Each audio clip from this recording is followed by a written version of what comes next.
We are your home theater and AV questions answered. This is AVRant. Want your home theater or AV question answered by Tom and Rob? Send it to question@avrant.com. Welcome to AVRant. I'm Tom Andry, and I'm here with Rob H. Rob. This is not this Rob, this is Rob W. So first, some reminders. Rob is finishing his large 20 by 24 by 9 foot basement, with the back of the room being used as a space for a pool table, and the front of the room being his theater with a 9-foot viewing distance from ISO screen. 3 of the walls are exterior walls, and the 4th wall having a double door that leads to the kids' playroom next door. The room directly above this is a family room, and he wanted to make sure he has good soundproofing so you won't hear footfall noise, and to make sure people can talk upstairs while a movie is playing downstairs without bothering each other.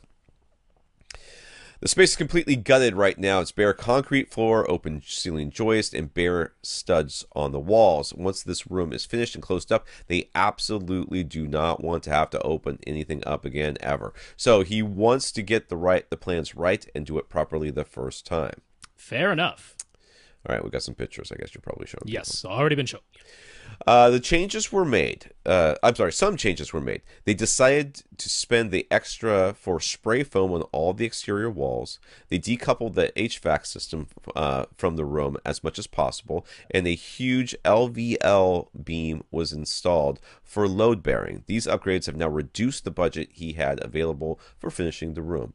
Based on soundproofing research, he had planned on insulating the walls and ceiling with Roxol, installing sound clips and hat channels on the ceiling, and using 2 layers of 5/8 inch drywall with green glue in between for maximum soundproofing. However, the budget to do that no longer exists. Right away, lots of people on the forums are saying that the cheaper pink stuff fiberglass insulation, strictly from a sound reduction point of view, is just as effective as the more expensive rock wool. So can he save some money there? Yes.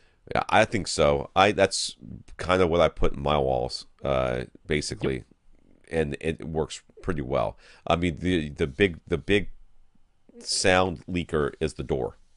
My door is the biggest issue. The kids were watching a movie in here when we were in the other room, and they left the door open, and it was a big problem. I closed the door. It was a slightly less problem, but you could still hear it through the door. So. Yeah, you can throw some regular, especially considering all the other stuff he's going to do. Throwing up that pink stuff, I think, is just fine. Yeah, no, generally, I like the Roxol because it's easier to work with. Oh, absolutely. Right? It holds its shape a little bit more. It's easier to cut, to shape, and all that type of stuff. But if you got to save pennies, if you got to save money everywhere that you can, from an acoustic point of view, the cheapest bat insulation is just as effective. Sometimes that almost loose fill white fiberglass insulation that they have sometimes usually goes in garages, but that's still just as effective, and sometimes that's even cheaper. So don't worry too much about that. You can certainly save money there if you want to. Just might be a little bit more of a hassle to work with, that's all. Well, he's not going to be working with it, so it doesn't matter. It could be, I don't know. Well, yeah, we don't know if he's doing it himself. So with 2 inches of spray foam on the exterior walls, is it still necessary to fill the remaining space in the exterior wall cavities with insulation? Ideally you would. The spray foam is a fantastic thermal break, but it's still kind of rigid. Yeah. The point is to not let air movement happen in the cavities, in the bays of the walls. Again, you can go with the cheapest fiberglass bat insulation. You don't have to worry about going for more expensive stuff there. So the walls are all open. You don't want to open them again. It's a pretty low cost to just throw the cheap bat insulation in those bays. Ideally, you would. Yeah. So since the fully soundproofed ceiling is too expensive, what should be his plan of attack? Does it make sense to still do some of the soundproofing constructions, like, say, still use sound clips and hat channels, but only install 1 layer of drywall? Is there a priority? Definitely do this, but skip that? Or is this an all-or-nothing type of situation? Well, I have a solution. All right, what's your solution? Don't T-bar ceiling. Drop ceiling. Yeah, you could do that. Those can be inexpensive, and they actually give you a lot more of the benefits than just trying to get away with the one layer of drywall or something like that. They give you the decoupling. The T-bar ceiling is automatically decoupled from the joists above. They give you the damping if you get the foam, the squishier type ceiling tiles, right? Don't get the super skinny plastic layer ones that are going to rattle up there. Get the ones that have a little bit of foaminess to them. They're usually called acoustic ceiling tiles, but they don't have to be expensive. And that gets you damping right there. You're going to have the cheap insulation above that gets you the insulation. The only thing you're lacking is the mass, right? You don't have the high mass of the double layers of drywall. You're giving that up, but you've saved a ton of money, and you actually have if you get acoustic ceiling tiles in a T-bar ceiling, that's pretty darn effective. What if he doesn't want that? What if he still wants drywall up there? Don't? do this first, save up, and do the drywall later, because the other great thing about a T-bar ceiling is it's easy to take down and replace later if you want to. Yeah. Because, I mean... He might be in a situation where he's got to have drywall in the ceiling. So if he does that, does he have to do the hat channels and all that stuff? It's a basement. I've never heard of having to. Well, I'm saying maybe for aesthetic reasons. Maybe they're doing all this stuff. They want to be able to sell the house later. They want to have a drop ceiling. If you put up one layer, it's a heck of a thing to put up the second layer later, because the ceiling has to be above the walls. So you'd have to cut back the drywall that's on the walls so that you can install the second layer of drywall. Like, it's a whole thing to only put up one layer of drywall first. So basically, what you're saying is, if he doesn't do the dual layer of drywall, what about the hat channels and all that stuff? He has to do all of it, right? You can't do just one of it. It's either all or nothing on that, or do the drop ceiling. You could. It's just that the future renovation to get where you want to get is so much more cost and hassle that it's not like the drop ceiling. If you can do that now, because that can be really quite inexpensive, right? Yeah. T-bar ceilings are not, and you can do that yourself. If there was gonna be professional installation, putting in a T-bar ceiling is not difficult. That is something you can do yourself for sure. So you could save a lot of money there. And the important thing is the results are actually going to be better than trying to skimp on the other one. Right. Yeah. So he says now that the LVL support beam is installed, he knows it's going to be roughly 5 feet in front of where the display will go. And it now hangs down 16 inches from the 9-foot ceiling. Mm-hmm. Based on our previous advice, they're going for a flat panel TV right now, but since everything is open, he still wants to pre-wire for a projector. It seems as though he could simply use a ceiling mount extension or a pole to lower the projector enough that it will not have its light blocked by the LVL beam that's hanging down. It's only 16 inches down, right? Yeah, from a 9-foot ceiling. Yeah, okay.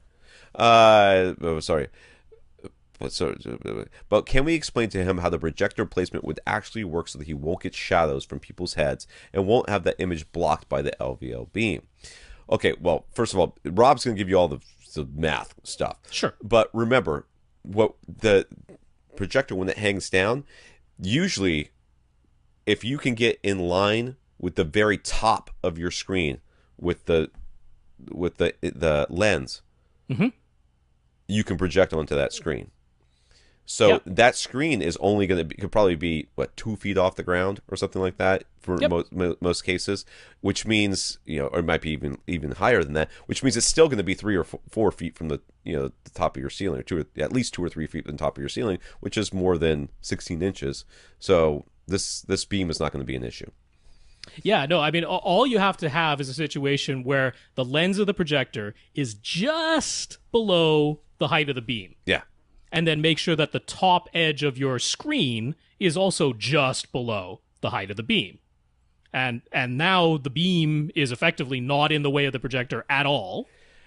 And unless the projector is way far back, right, and you're sitting, so very you've got close. a huge distance, it's going to be over top of your head.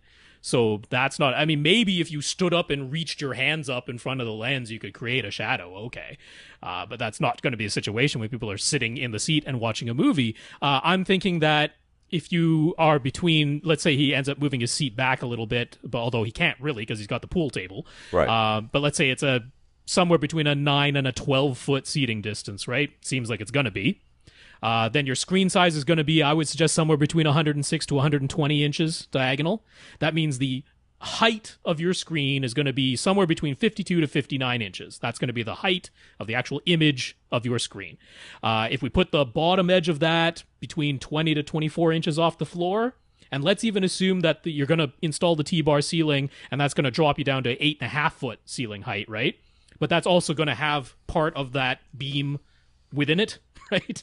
If we drop it down 6 inches, now the beam is only 10 inches below the drop ceiling, right?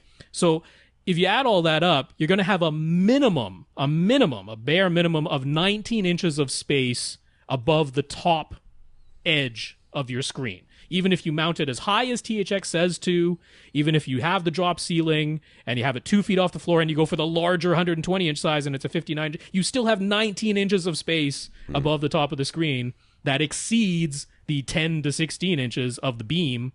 This should not be a problem. Yeah. Lens of the projector just below the height of the beam. That's all you need to worry about. This beam right here might be your saving grace. You got this beam hanging out in the middle of your ceiling. You're like, hey, let's just drop a ceiling down so it's in line. It'll acoustically be. Well, that's dropping at 60, and this, all of a sudden you went from a 9 foot to a 7.5 foot ceiling. 7.5 is a little bit low, yeah. That's not fun. I wouldn't do that. So drop it down a little bit, anyways. It's one little beam at one end of the room. It's okay to have that protruding. Oh yeah, it happens all the time.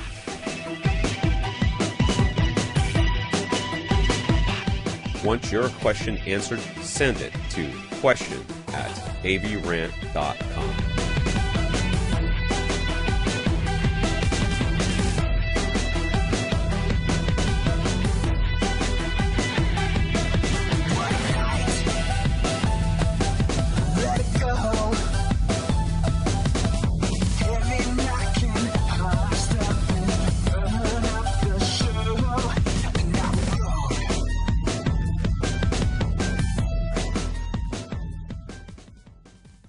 This is AVRant.